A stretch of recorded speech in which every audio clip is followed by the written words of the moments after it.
Bella voglio, bentornati su Real Napoli Football. Ragazzi, come ogni fine season andiamo a stilare la classifica marcatori della stagione, andiamo a vedere quanti gol i nostri ragazzi hanno fatto in stagione e quanti gol hanno fatto in totale della loro carriera, ovviamente nella mia squadra di football con soli i giocatori del Napoli. Andiamo subito a vedere la classifica.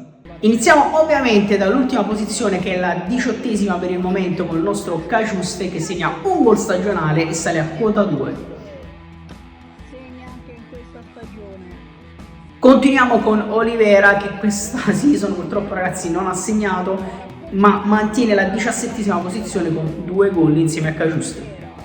Continuiamo con la 16ª posizione di Pasquale Mazzocchi, anche lui 0 gol stagionali e con 4 gol mantiene la sua 16ª posizione.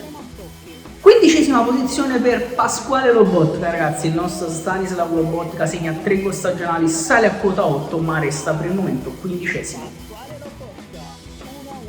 14ª posizione per Traoré, ragazzi, segna un solo gol stagionale ma tanto gli basta per mantenere la posizione su Lobotka a pari gol.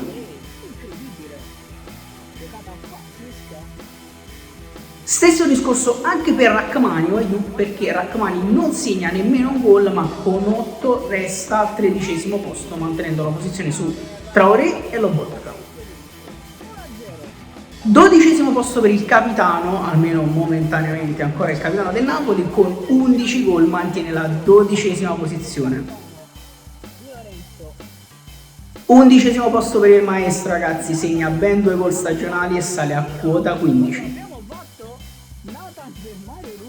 Entriamo nella top 10 con il nostro Diego Armando Maradona, ragazzi, segna 6 gol in stagione e sale a quota 28. Nono posto per Jesper Lindstrom, che segna 8 gol e sale a quota 34, ragazzi, quest'anno ci ha tolto molte castagne dal fuoco. Ottavo posto per Filippo Ngong, ragazzi, che segna 10 gol in questa season e sale a quota 38. Al settimo posto troviamo Giacomino Raspadori, ragazzi, ottima stagione per lui, segna ben 14 gol e sale a quota 83 all time.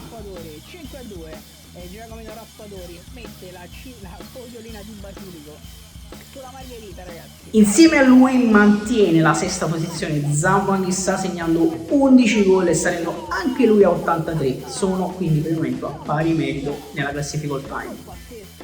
Entriamo nella top 5 con il Ciolito Simeone, ragazzi, 16 gol stagionali e 126 totali. Al quarto posto troviamo il nostro Pietro Zielinski, ragazzi, alle ultime battute col Napoli, perché passerà all'Inter, quindi anche io lo svincolerò chiaramente alla mia squadra, ma fa una stagione strepitosa con 25 gol e sale a quota 136 all time. Entriamo nella top 3, ragazzi, ovviamente con il nostro Matteo Politano, che segna 26 gol in questa stagione e sale a quota 160.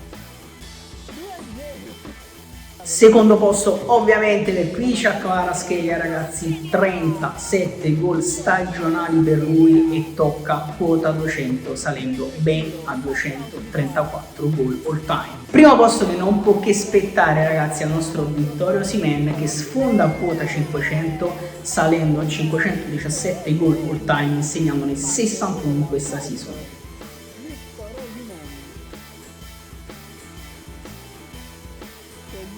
Io spero che vi siate divertiti a vedere la classifica marcatori stagionali e all time della mia squadra. Ci vediamo alla prossima fine season per la prossima classifica marcatori.